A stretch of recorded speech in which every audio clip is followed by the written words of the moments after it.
Development ಎಲ್ಲ ಆಗಿತ್ತು. ನಾವೆಲ್ಲ ಚೆನ್ನಾಗೇ ಇದು ಮಾಡ್ತಾಯಿದ್ದೋ. ಬಟ್ ಅವರೂ ಕೂಡ ಇನಿಷಿಯಲಿ ನಾವು ಕೇಳಿದಾಗ ಅವರು ನಮಗೆ ಪೇಮೆಂಟ್ ಕೊಡಲಿಲ್ಲ. ಆಮೇಲೆ ನಮ್ಮದೇ ಆದಂಥ ಓನ್ ಡ್ರೋನ್ನ ಮಾಡಬೇಕು ಅಂದರೆ ಇದಕ್ಕೆ ಟೈಮ್ ತೊಗೊಳುತ್ತೆ ಅಂತೆಲ್ಲ ಹೇಳಿದ್ರು. ಅವರು ತುಂಬ ಅರ್ಜೆಂಟ್ ಮಾಡಿದ್ರು. ಅರ್ಜೆಂಟ್ ಮಾಡಿದ್ದಕ್ಕೆ ನಾವೇನು ಮಾಡ್ದೋ ಅಂತಂದರೆ ಕೆಲವು ಅಸೆಂಬಲ್ ಪಾರ್ಟ್ಸ್ಗಳನ್ನೆಲ್ಲ ನಾವು ಅವ್ರಿಗೆ ಕೊಟ್ಟೋ ಹೊರತು, ಅರ್ಥ ಆಯ್ತಾ, ಡ್ರೋನ್ ಅಂತ ನಮ್ಗೆ ಇನ್ನೂ ಲೈಸೆನ್ಸ್ ಕೂಡ ಬಂದಿಲ್ಲ. ಡ್ರೋನ್ದು ನಮ್ಮದು ಎಕ್ಸ್ಕ್ಲೂಸಿವ್ ಆಗಿ ನಾವು ಮ್ಯಾನುಫ್ಯಾಕ್ಚರ್ ಮಾಡೋದಕ್ಕೆ. ಡ್ರೋನ್ ಪ್ರತಾಪ್ ಸರು ಅದಕ್ಕೆ ಅಂತ ಒಂದು ಒಳ್ಳೆ ಇನೋವೇಷನ್ನ ಮಾಡ್ತಾ ಇದ್ದಾರೆ, ಒಂದು ಹೊಸ ಥರ ಡ್ರೋನ್ನ ತರಬೇಕು ಅಂತ ಅಂದ್ಬಿಟ್ಟು. ಬಟ್ ಇವಾಗ ಏನಾಯಿತು ಅಂತ ಹೇಳಿದ್ರೆ ತುಂಬ ಬೇಡಿಕೆ ಬಂದಿದ್ದರಿಂದ ಡ್ರೋನ್ ಪ್ರತಾಪ್ ಅಂತ ಹೇಳ್ತೀರಾ, ಏನಾದರೂ ಮಾಡಿ ತೋರಿಸಿ ಅಂತ ಹೇಳಿದಾಗ ನಾವೇನು ಮಾಡ್ದೋ ಅಂತಂದರೆ ಅಸೆಂಬಲ್ ಪಾರ್ಟ್ ಇರುವಂಥ ಡ್ರೋನ್ಗಳ್ನೇ ನಾವು ಕೆಲವು ಕಡೆ ಎಲ್ಲ ಸ್ಪ್ರೇ ಮಾಡೋದಾಗ್ಬೋದು, ಅಥವಾ ಈ KM Doddiಯಿಂದ ನಮಗೆ ಒಂದು ಆರ್ಡ್ರ್ ಬಂದಿತ್ತು, ಏನೋ ಇದಕ್ಕೆ ಕಬ್ಬಿಗೆಲ್ಲದಕ್ಕೂ ಸ್ಪ್ರೇ ಮಾಡಬೇಕು ಅಂತ ಅಂದ್ಬಿಟ್ಟು ಅವಾಗೆಲ್ಲ ನಾವು ಸ್ಪ್ರೇ ಮಾಡಿಕೊಟ್ಟು ಸುಮಾರು ಒಂದಷ್ಟು. ಅಂಥ ಸಂದರ್ಭದಲ್ಲಿ ಅವನ ಜೊತೆ ಆಗಿತ್ತು, ಯಾರೋ ಸಾರಂಗ್ ಜೊತೆಗೆ ನಮ್ಮದು ಅವ್ರದ್ದು ಅಗ್ರಿಮೆಂಟ್ ಆಗಿತ್ತು, ಕೊಲಾಬ್ರೇಷನ್ ಆಗಿತ್ತು. ಬಿಕಾಸ್ ಅವನು ಒಂದು ಕಂಪ್ನಿನ ರನ್ ಮಾಡ್ತಾ ಇದ್ದಾನೆ ಪುಣೆನಲ್ಲಿ. ಅದೇನಪ್ಪ ಅಂತಂದರೆ ರೈತರಿಗೆ ಅನುಕೂಲ ಆಗಬೇಕು ಅಂತ ಅಂದ್ಬಿಟ್ಟು ಅವನು ರೈತರಿಗೆ ಡ್ರೋನ್ ಮುಖಾಂತರ ಸ್ಪ್ರೇ ಮಾಡೋದಕ್ಕೆ ಅಂತ ಮಾಡ್ತಾ ಇದ್ದಾನೆ. ಸೊ ಅವ್ರದ್ದು ನಮ್ಮದು ಎಲ್ಲ ಕೊಲಾಬ್ರೇಷನ್ ಆಗಿತ್ತು. ಅವ್ರು ನಮಗೆ ಪೇಮೆಂಟ್ ಕೊಡೋದು ತುಂಬ ಡಿಲೇ ಮಾಡಿದ್ರು. ಡಿಲೇ ಮಾಡೋದು ಅಷ್ಟೇ ಅಲ್ಲದೇನೆ ಅವ್ರು ಯಾವ ಥರ ಮಾಡಿದ್ರು ಅಂತಂದ್ರೆ, ಒಂದು ಬ್ಯಾಂಕ್ಗೆ ಹೋಗ್ಬಿಟ್ಟು ಬ್ಯಾಂಕ್ ಹತ್ರ ನಾನು ನಿಮ್ಮ ಹೆಸರು ಹೇಳ್ತೀನಿ, ನಿಮ್ಮ ಹೆಸರು ಹೇಳ್ಬಿಟ್ಟು ನಾನು ಇದು ತೊಗೊಳ್ತೀನಿ, ಅಮೌಂಟ್ ತೊಗೊಳ್ತೀನಿ, ಅದರಲ್ಲಿ ನನಗೆ ವಾಪಸ್ ಕೊಡಿ, ಹಾಗೆ ಹೀಗೆ ಅಂತ ಏನೇನೋ ಇದು ಮಾಡಿದ್ರು. ನಾವು ಯಾವುದಕ್ಕೂ ಒಪ್ಪಿರಲಿಲ್ಲ ನಾವು ಅದಕ್ಕೆ.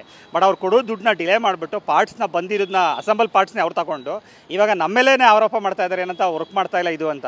ನಾನು ಇಲ್ಲಿ ಬಂದಿದ್ದ ಉದ್ದೇಶ ಏನಂದರೆ, ನಿಮ್ಮ ಹತ್ರ ನಾನು ಮಾತಾಡಿದ ಉದ್ದೇಶ ಏನಂತ ಹೇಳಿದ್ರೆ, ಎರಡು ವಿಚಾರ ಅವ್ರು ಕ್ಲಿಯರಾಗಿ ಇಟ್ಕೋಬೇಕು.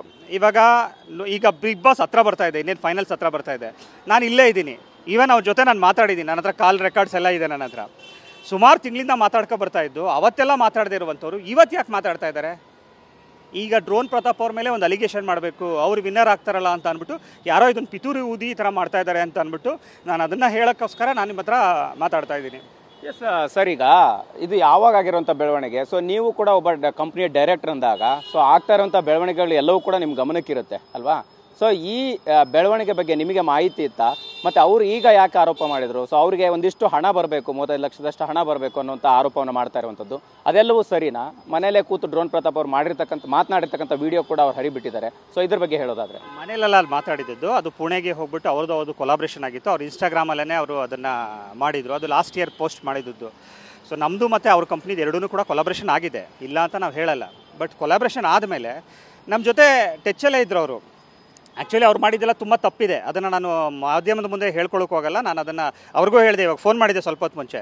ಅಲ್ಲ ಸರಂಗೆ ನಾನು ಮೊನ್ನೆನೇ ಮಾತಾಡಿದ್ದೀನಿ, ಪ್ರತಾಪ್ ಸರ್ ಬಂದಿದ್ದ ತಕ್ಷಣವೇ ಅದ್ರ ಬಗ್ಗೆ ಕೂತ್ಕೊಂಡು ಮಾತಾಡೋಣ, ಎಷ್ಟು ಡ್ರೋನ್ ಕೊಡಬೇಕು ಅದನ್ನು ಕೊಡ್ತೀವಿ ಅಂತ ಅಂದ್ಬಿಟ್ಟು.